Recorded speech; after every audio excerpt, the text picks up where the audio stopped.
Hello friends, मैं सुनीता आपका अपने YouTube channel Ram net JRF में स्वागत करती हूँ। तो आज इस वीडियो में हम देखेंगे जो हमारा पेपर 1 है उसकी यूनिट है 10 हायर एजुकेशन उच्च शिक्षा प्रणाली। इसमें हमारा मोस्ट इम्पोर्टेंट टॉपिक आता है स्वतंत्रता के पश्चात उच्च शिक्षा, हायर एजुकेशन आफ्टर इंडिपेंडेंस। तो आज इसके अंदर जितने भी कमीशन या जितनी भी पॉलिसी आती हैं सबको हम डिटेल में कवर करेंगे।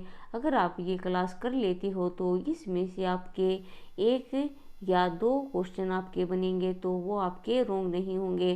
तो आप इस क्लास को ज़रूर देखें और ये हमारी एक रिवीजन क्लास है। तो अगर आपने ये टॉपिक पहले कवर किया है तो भी आपका फ़ायदा है, क्योंकि इससे आपका रिवीजन हो जाएगा। तो आइए देखते हैं इसमें हम कौन कौन से ये कमीशन या पॉलिसी दी गई हैं इनको कवर करेंगे।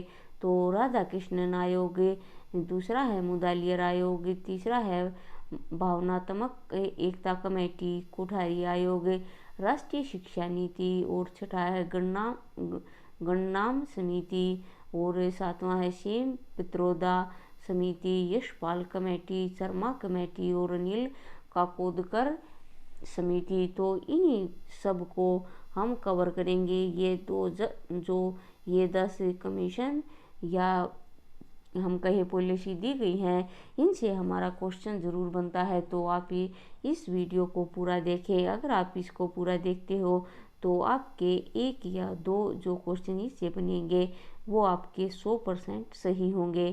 तो आइए देखते हैं। तो जो भी स्टूडेंट्स हमारे इस चैनल पर न्यू हैं वो ज़रूर इस चैनल को सब्सक्राइब करें और साथ में बनी बेल आइकन को प्रेस कर दें, जिससे सभी वीडियोज़ के नोटिफिकेशन आपको टाइम टू टाइम मिलते रहें। तो आइए देखते हैं स्वतंत्रता के पश्चात उच्च शिक्षा, हायर एजुकेशन आफ्टर इंडिपेंडेंस।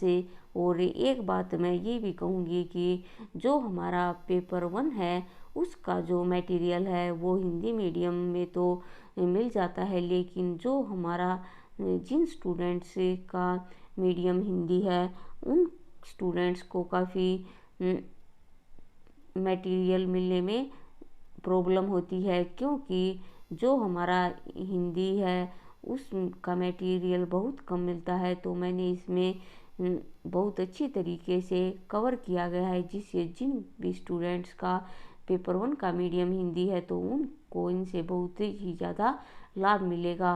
तो आइए स्टार्ट करते हैं। स्वतंत्रता के बाद भारत सरकार ने देश में उच्च शिक्षा का सुधार करने एवं बढ़ावा देने के लिए कई कदम उठाए। वे इस प्रकार हैं। तो सबसे पहले आया राधा कृष्णन आयोग 1948 और 49। तो आप इनका ईयर भी आपको याद रखना है, एग्जामिनर ईयर भी बहुत ज़्यादा पूछता है।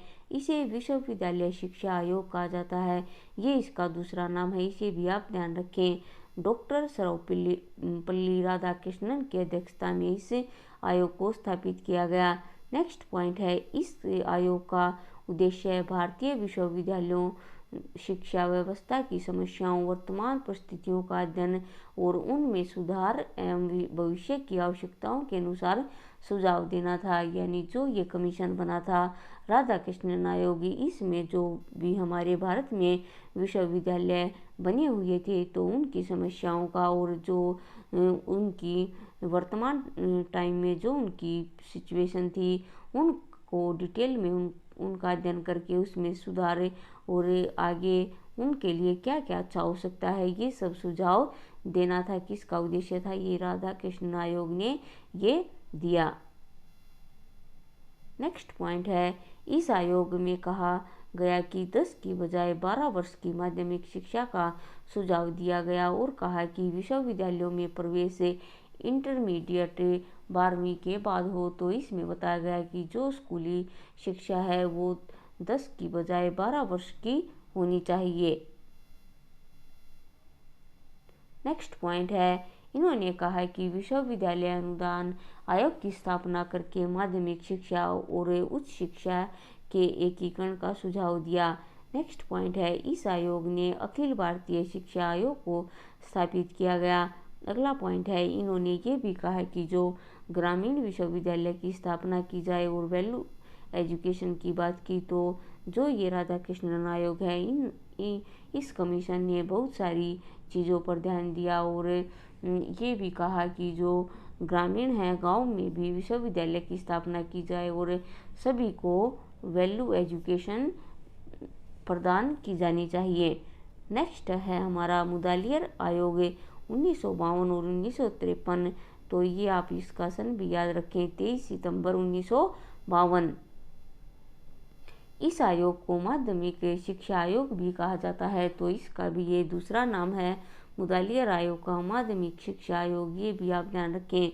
इस आयोग की स्थापना डॉक्टर लक्ष्मण स्वामी मुदालियर की अध्यक्षता में हुई थी। इस आयोग ने पहली बार 3 वर्ष माध्यमिक और 4 वर्ष की उच्च शिक्षा प्रणाली होनी चाहिए। तो इस कमीशन ने सुझाव दिया कि 3 वर्ष की जो माध्यमिक और 4 वर्ष की हायर एजुकेशन होनी चाहिए। इस आयोग ने कहा कि बहुउद्देशीय स्कूल खोले जाएं और वोकेशनल प्रशिक्षण सेंटर भी स्थापित किए जाएं। तो इस आयोग ने रिकमेंडेशन दी कि बहुउद्देशीय स्कूल खोले जाएं और उसके साथ साथ जो वोकेशनल ट्रेनिंग सेंटर भी बनाए जाएं। उच्च और उच्चतर माध्यमिक स्तर की शिक्षा के पाठ्यक्रम के विषय जैसे गणित, कला, संगीत, गृह विज्ञान को अनिवार्य किया जाए। तो इन्होंने कहा कि जो math, art, music, home science इन सब को ज़रूरी लागू करना चाहिए कि ये स्टूडेंट्स को पढ़ने ही पढ़ने हैं। अगली जो कमेटी आई थी वो थी भावनात्मक एकता समिति, इमोशनल इंटीग्रेशन कमेटी। ये आई 1961 में। इस समिति को डॉक्टर संपूर्णानंद की अध्यक्षता में स्थापित किया गया। इस समिति ने सुझाव युवाओं के लिए शैक्षिक कार्यक्रमों का गहन अध्ययन किया और उनकी भागीदारी को सुनिश्चित करने के लिए सुझाव दिए। नेक्स्ट है हमारा कोठारी आयोग 1964 और 66। तो ये इसका जो वर्ष है ये भी इम्पोर्टेंट है। इनके जो वर्ष हैं कमीशंस के, तो ये इनके वर्ष आप ज़रूर याद रखें। तो 1964 और 66। और एक बात का और आप ध्यान रखें कि जैसे 64 और 66 दिया गया है, तो एक बार क्या हुआ था, एग्जामिनर ने 65 पूछा था और पूछा था कि कोठारी आयोग कब बना था। तो बहुत सारे स्टूडेंट्स कंफ्यूज हो गए थे कि इसका तो 64 या 66 आएगा, लेकिन ये बीच वाला 65 BC में इंक्लूड होता है। तो आप इस तरह से कंफ्यूज न हो, ये भी आप ध्यान रखें। कोठारी आयोग में शिक्षा के सभी पक्षों तथा विषयों पर बात की गई। नेक्स्ट पॉइंट है, इस आयोग ने शिक्षा तथा अनुसंधान दोनों ही देशों की समस्त आर्थिक, सांस्कृतिक तथा आत्मिक विकास एवं प्रगति के लिए निर्णायक है।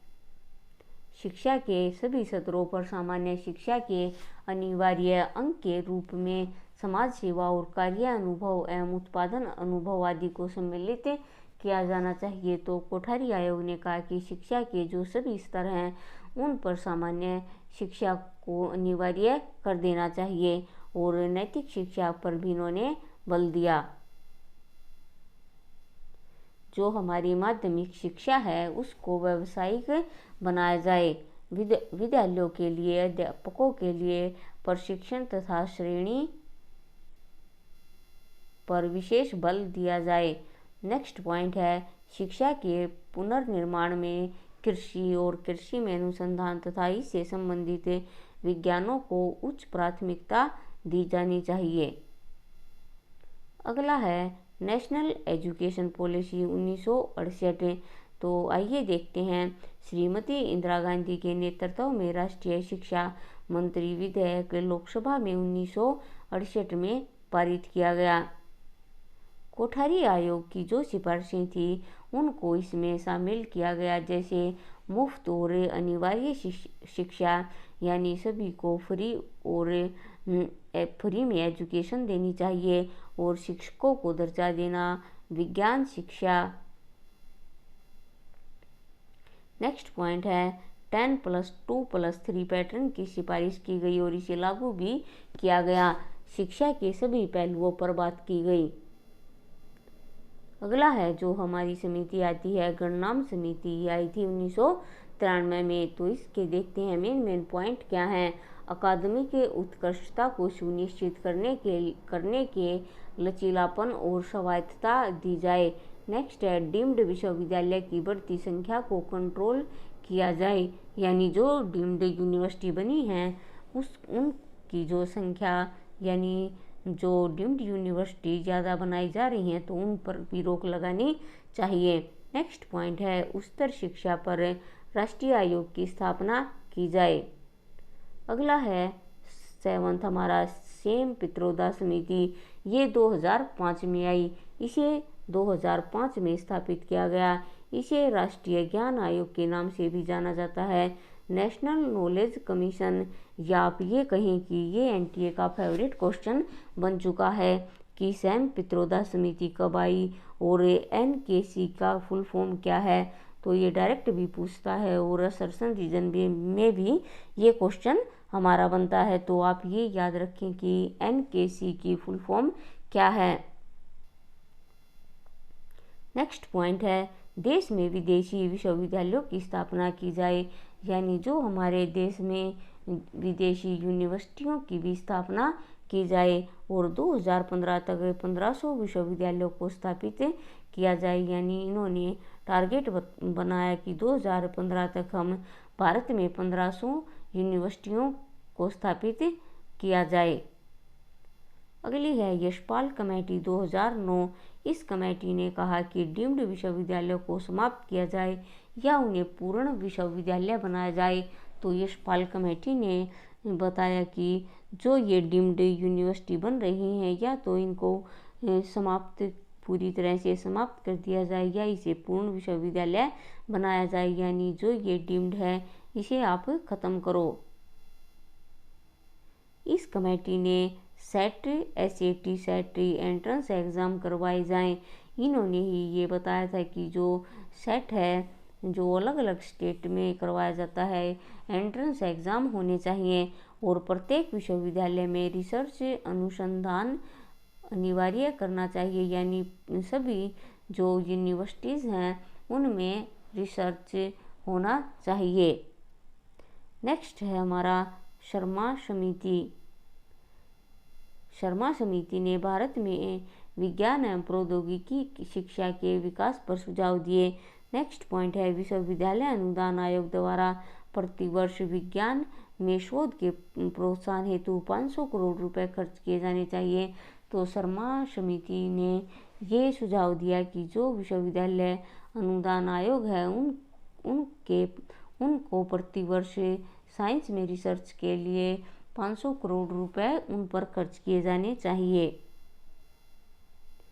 नेक्स्ट है और ये हमारी लास्ट कमेटी है डॉक्टर अनिल काकोदकर समिति, ये 2011 में आई। तकनीकी शिक्षा में सुधार करने की नीति का एक निश्चित रूप हो। तो इन्होंने कहा कि जो तकनीकी शिक्षा है, टेक्निकल एजुकेशन है, उसमें सुधार करने के लिए एक नीति या एक पॉलिसी होनी चाहिए। और नेक्स्ट पॉइंट है अनुसंधान के लिए बजट निर्धारित किया जाए, यानी जो भी हम रिसर्च करते हैं उनके लिए एक बजट अलग से बनाया जाए।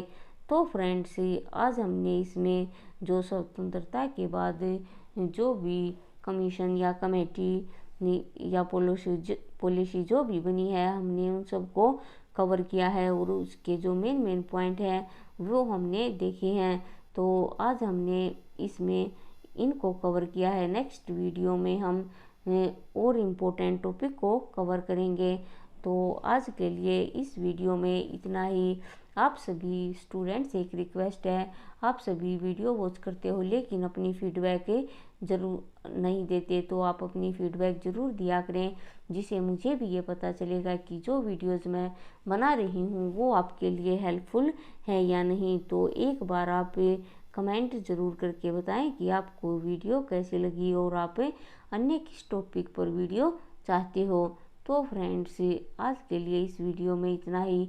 इस वीडियो को लाइक करें, चैनल को सब्सक्राइब करें और इसे ज़्यादा से ज़्यादा शेयर करें। जो भी स्टूडेंट्स पेपर 1 की तैयारी कर रहे हैं और ये जिनका मीडियम हिंदी है, तो उनको इनका बहुत लाभ पहुंचेगा, क्योंकि ये एक शॉर्ट नोट्स की तरह हैं और ये एक आपका रिवीजन है।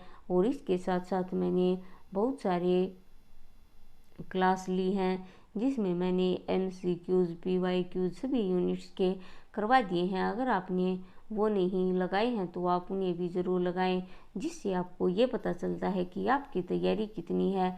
तो उन वीडियोस को भी आप ज़रूर देखें। तो फ्रेंड्स, ये आज के लिए इतना ही। मिलते हैं नेक्स्ट वीडियो में और नए इम्पोर्टेंट और इंटरेस्टिंग टॉपिक के साथ। इस वीडियो को लाइक करें, चैनल को सब्सक्राइब करें और इसे ज़्यादा से ज़्यादा शेयर करें। तो आज के लिए इतना ही। Thank you.